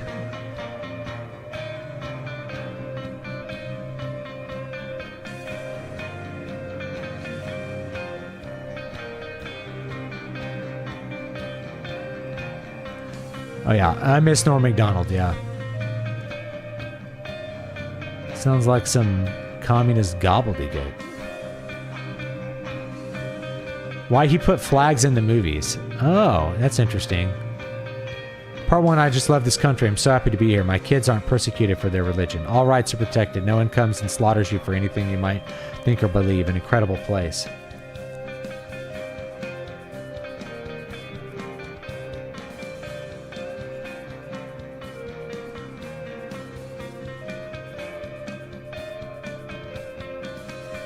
Like this track? That's kind of a weird one. I'll link it. Where is it?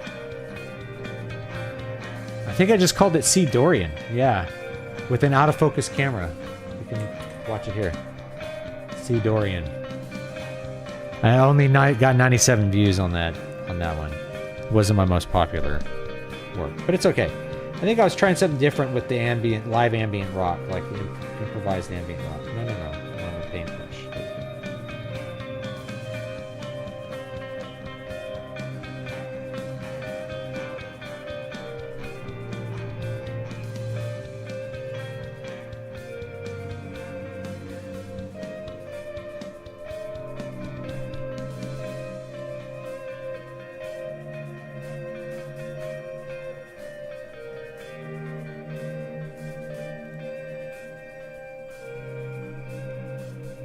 Let's do that a little better.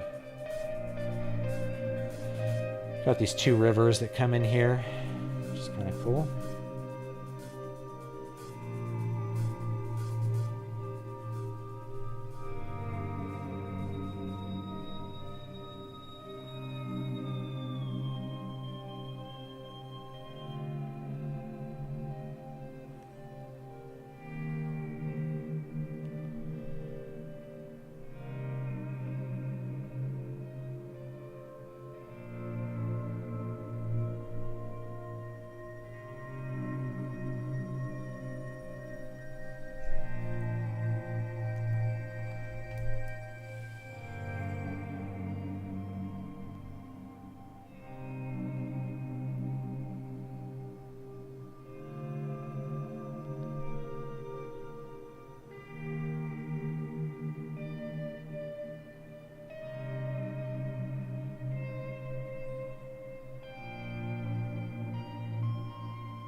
All right, we've come to the end of this northern part of the map here, which is interesting. These fjords, with some Norwegian fjords here.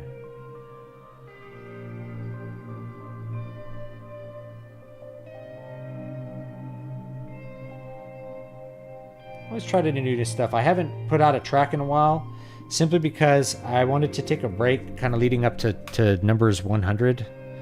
Getting up to number 100 here, and really do something unique for the last few tracks before we get to 100.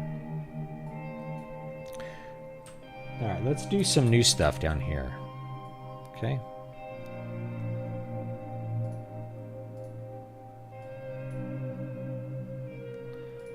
All right.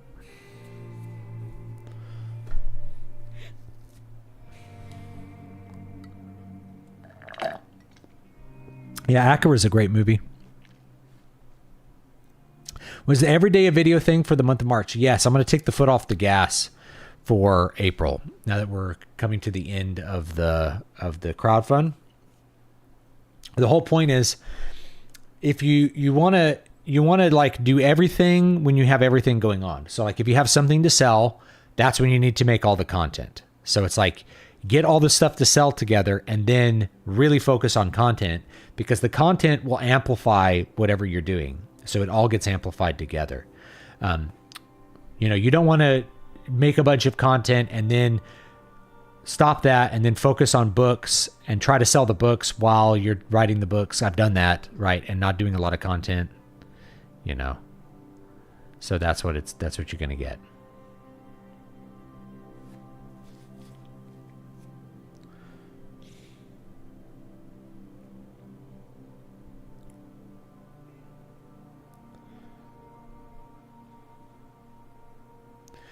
Bruce Campbell quipped that Raimi didn't even know if Benedict Cumberbatch would be in the movie after all the reshoots. Oh my goodness. They made him reshoot 70% of the movie. Wow. They brought him in after Scott Derrickson dropped out. Yeah. YouTube story of my life. I mean, I've done it that way so many times. Don't even stress it. It's just, that's really what you want to do, is like you want to,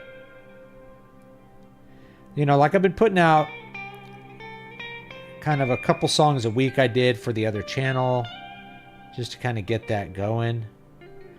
And I don't regret doing that, but it would have been better to like record an album and then promote it, I don't know. I think it was okay for what I did for music, just come out with tracks kind of while you make them.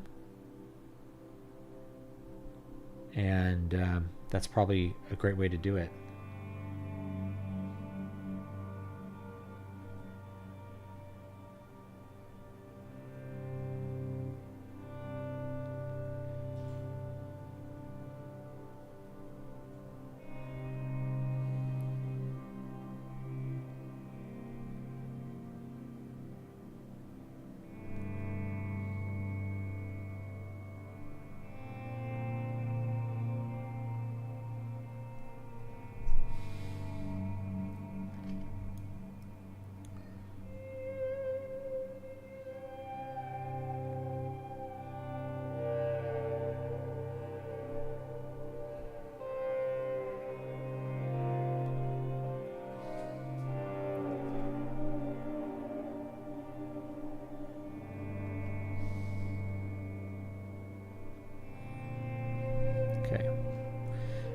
Couple of these islands here.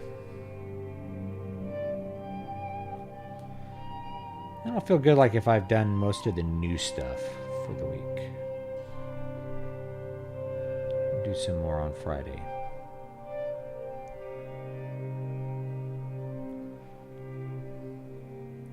Do the more boring work of formatting the book and everything, which it's actually mostly already formatted.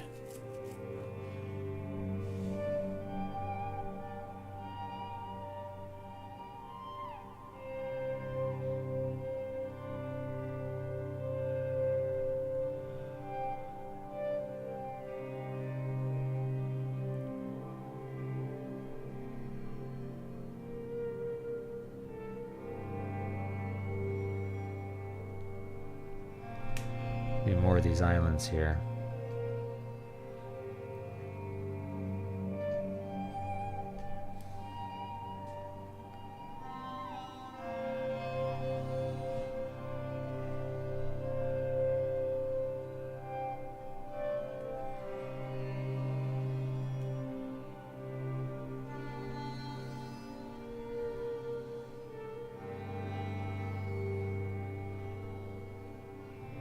Oops.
this island just a bit more interesting shape.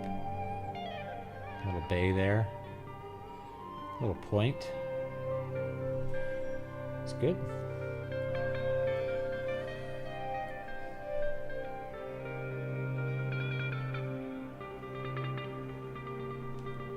Alright. So that's mostly the Detalia little archipelago here. We can fill in a bunch more islands. So we got a lot of the new coast done. We need to trace all this and go out this way. And then, you know, start adding in some of the other islands. Kind of trace it and move it, maybe, you know. You know, I've been doing shorts and they, you know, I stopped doing the shorts because I kind of realized using AI to kind of cut stuff up, it usually doesn't work. What you need to do is make a short that's a short. So I'll be testing those out more when I need to amplify stuff. But for this 30 days, because I was pretty short on time, I have lots of other responsibilities right now. It was really like focus on what you're good at. And so that's what I did. I just focused on stuff that I thought I could do, you know, conversational kind of videos. And I originally had planned some like gaming stuff and I just didn't get to it. That's all. I'm going to do a couple more islands here. Because as we go here, you find that there's lots of islands that end up in interesting places all over our grandiose map.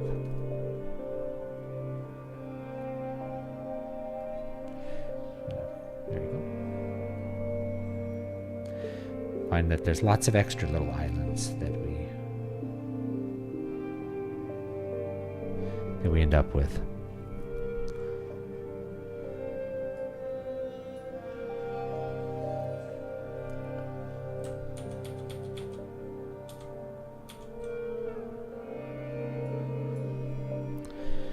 Put another one over here.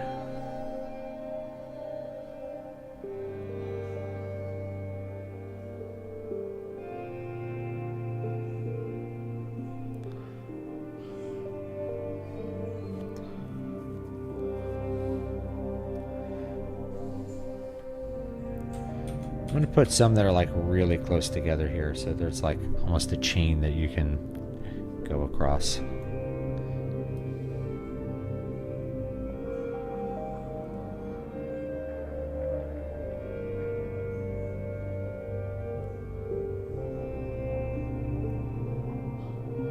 That. And we'll put another one here.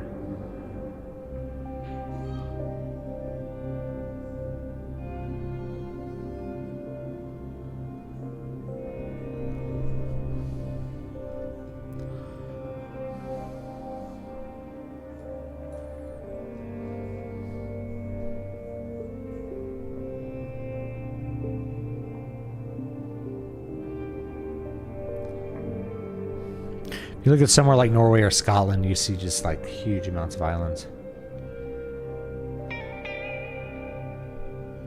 No dragon warnings, there be dragons. See, I don't remember the Renegade cut. Maybe I should go back and watch it.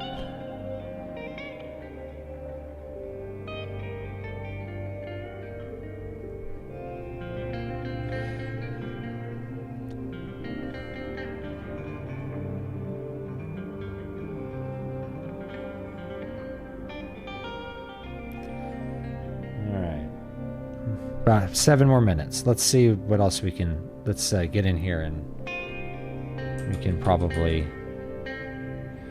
get this. You're starting to get maybe the giant scale of this map. Daily Wire's hired a bankruptcy lawyer. I had not heard that. That actually is very surprising to me because I thought they were doing pretty well.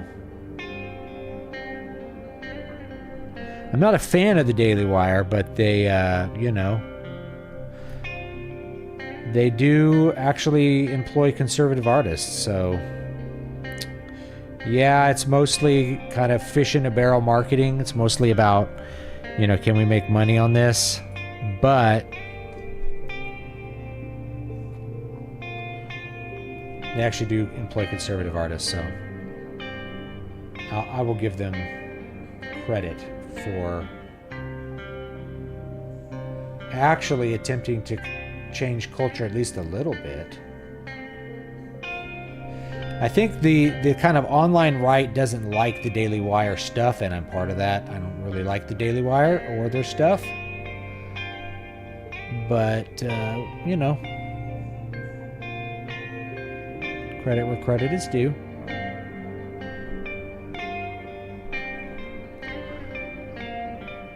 Weird take maybe, but Highlander is one of those few IPs where the series was better than the films overall.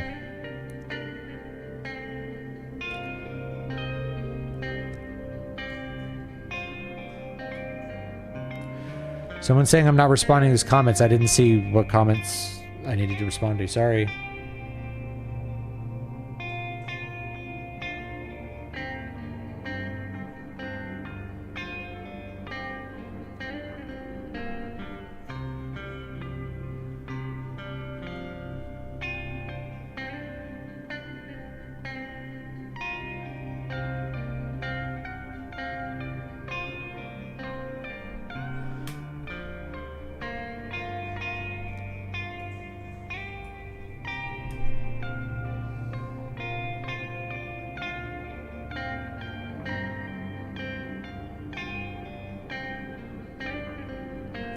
All right, things are getting a little juicy here. So let's see what we got here.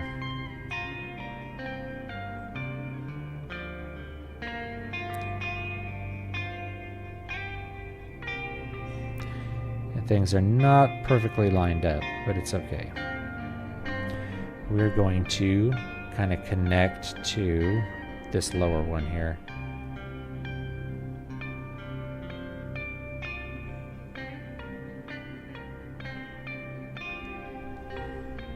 This will be fine.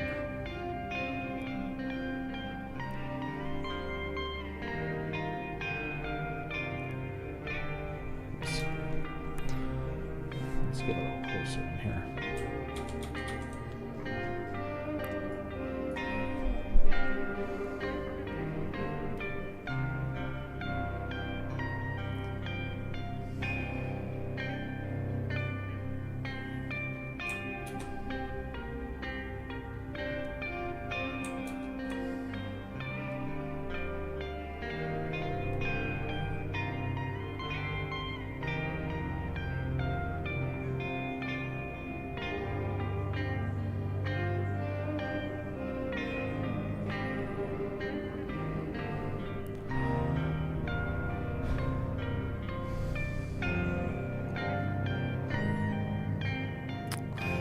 So unfortunately, they laid off 25% of their staff.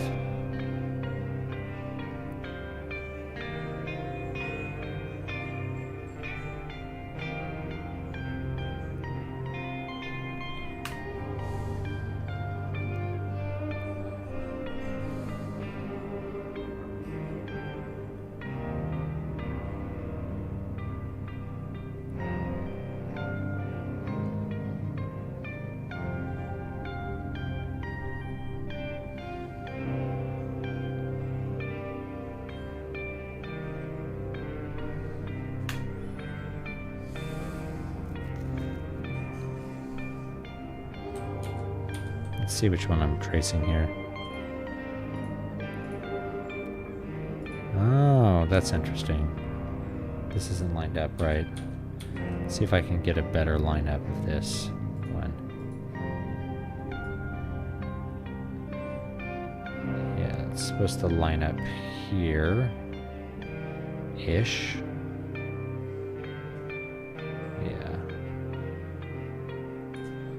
Let's turn the coast off. Let's see if I can line that up a little better. I may have to redo some stuff. Because this was a map that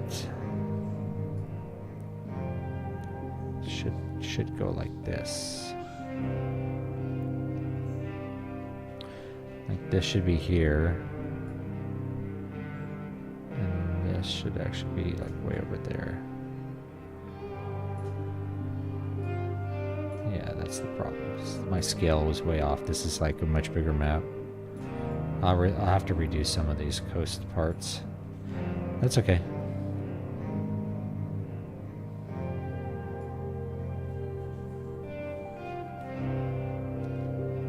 Oh, that's a weird thing. I don't think it's supposed to be that big, is it? No, no, we're way off here. I think I just didn't do all the maps to like the exact same scale. That's why we're doing this. One of the reasons I kind of want to do this is that we can get, you know, get the maps kind of lined up, kind of ish lined up.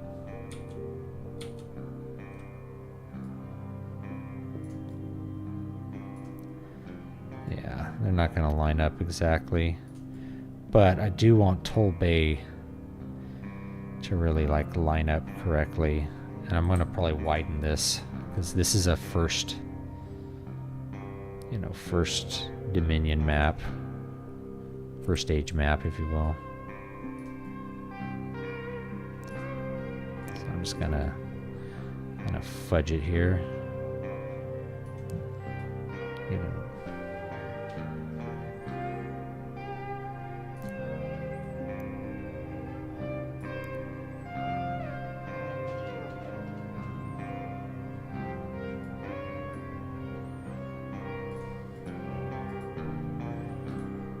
Capacity. I don't know. Let's see what I did for the coastline here. Yeah.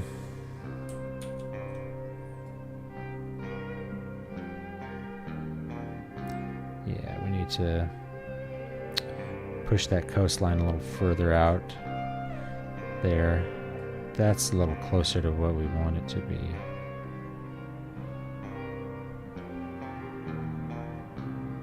Yeah, I didn't draw it quite the same there.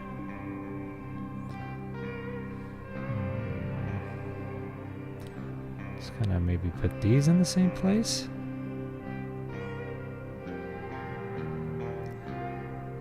Let's do that. Get these more roughly in the same place.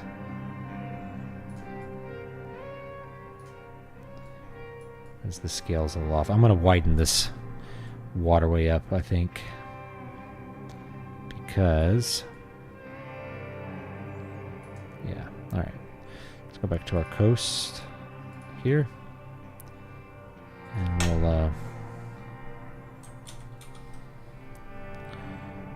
we'll redo this coastline just a bit here, pull it up with because I kind of want the main geography to be lined up with the fourth age. And there's kind of built into a lot of what I do here this idea that like things really can change over time. And to me, that's a very interesting idea, is that the people that live in the land kind of change the land without quite realizing it.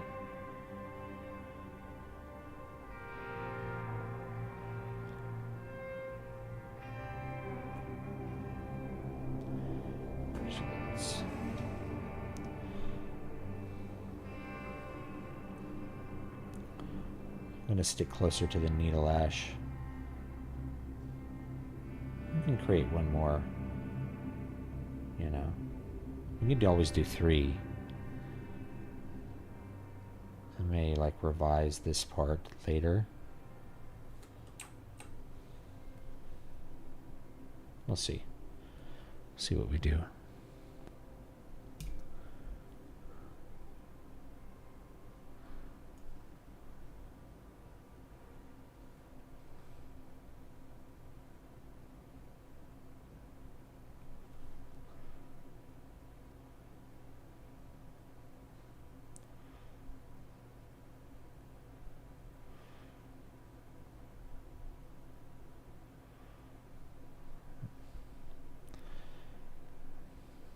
I'm actually going to widen this up a bit, because this was part of the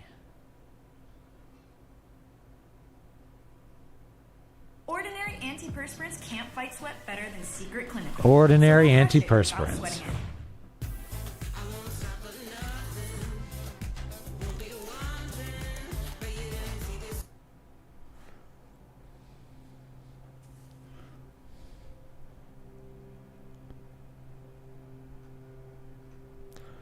Okay.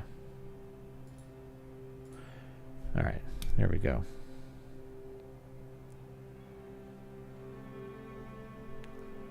Let's get a little closer here.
Yeah, for this one, I'm actually going to sketch this out a bit. So, yeah, this needs to go up here and over. Obviously, this needs to go up there for that river. It needs to come down over here. And it's going to be wider.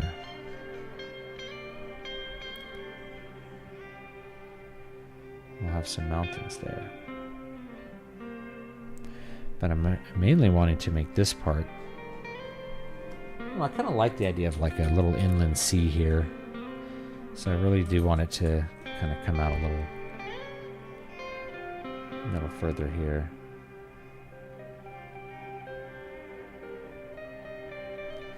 Like that. And then it'll get real narrow here.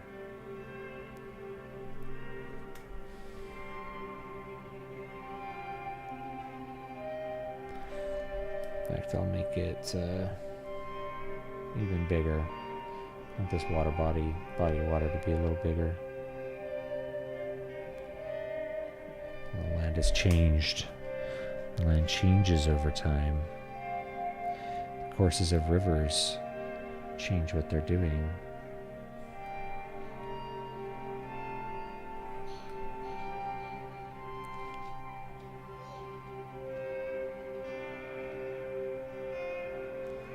It's going to come back here.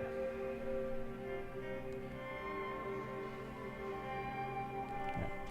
So let's go back to our coast. And we'll roughly trace that.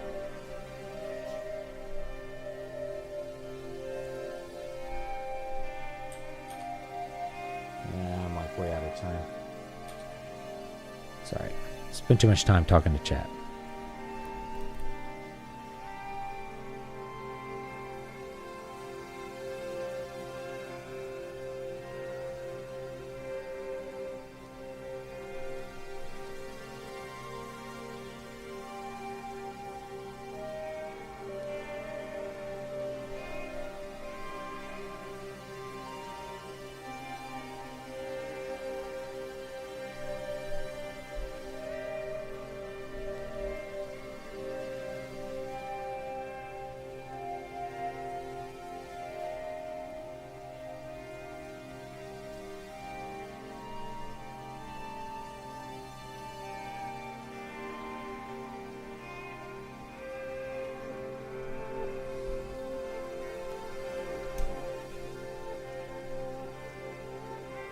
This will come even further in here.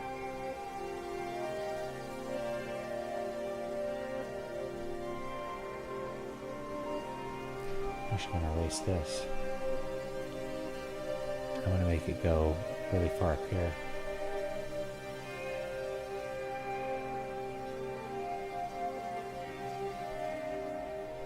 There we go. Kind of see how some of the land has changed here.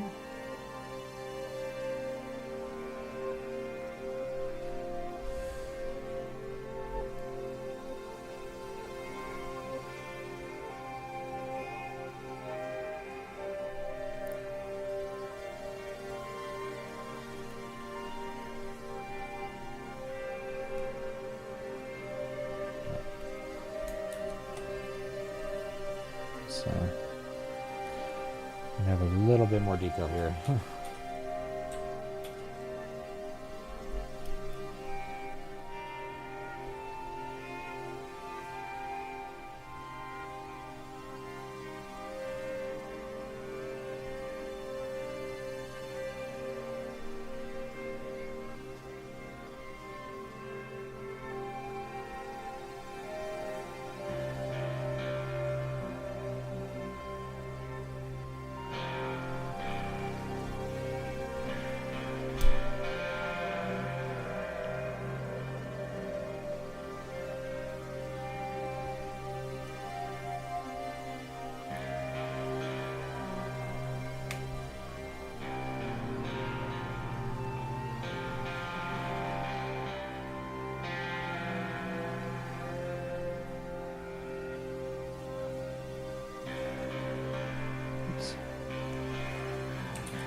And the point here is just add some extra details. Like that this part rises up kind of here like this. This part kind of comes out to a point. You get the idea.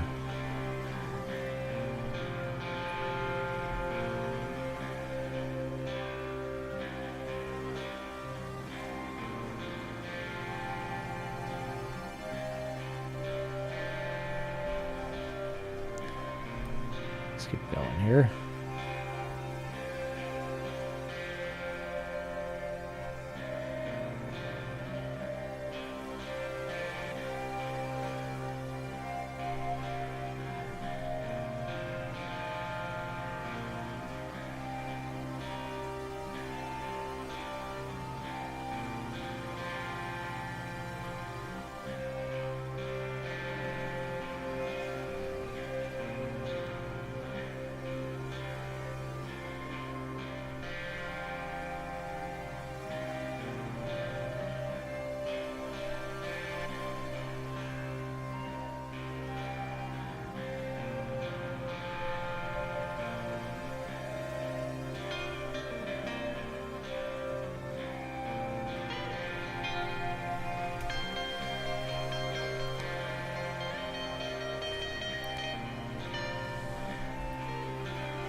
All right. Oh, we're getting there.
All right.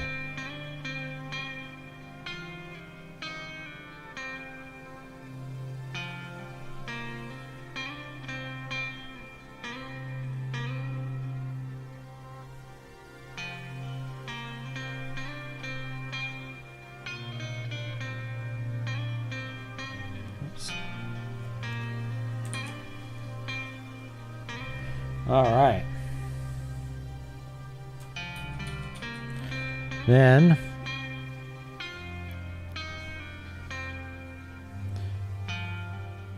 that's it. Okay, that's it for today. So yeah, if we turn off, doesn't look like much, but there was a lot of effort to draw that. Because we drew a lot of new areas. Monia and Letharia, and then we have like all these areas we haven't explored.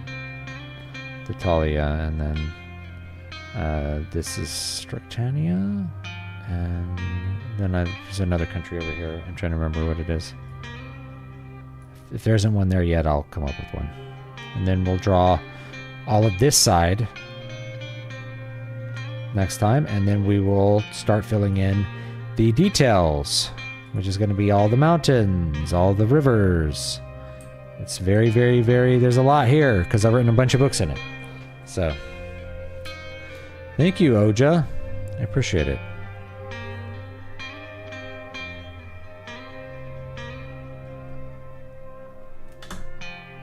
Sorry, I haven't seen every single comment. So if I didn't see your comment, that's not because I dislike you or something.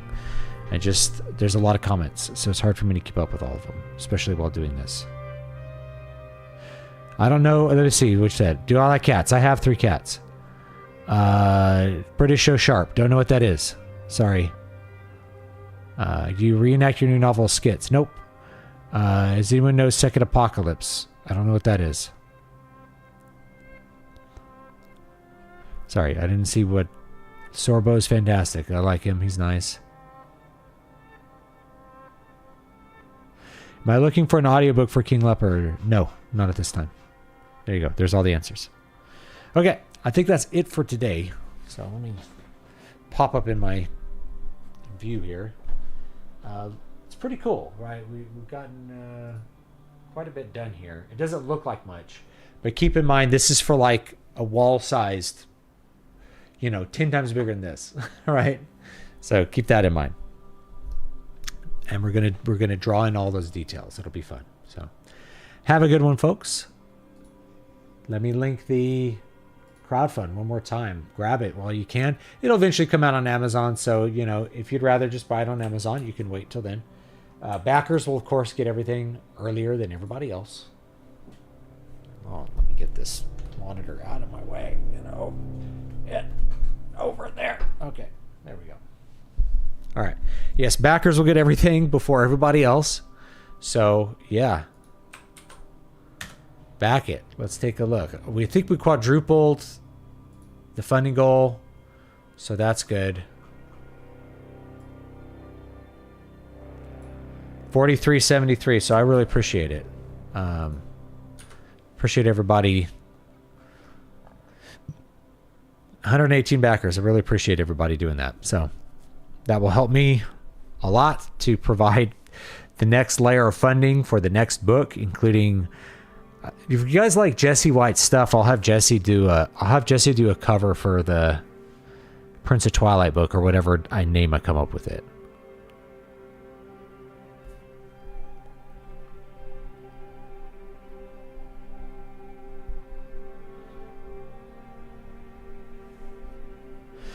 My streaming videos often have my cat in them. He likes to sleep over here right now. He's old. He's not here today. He's over somewhere else. But it's just, that's where he likes to be at night. So I just let him alone.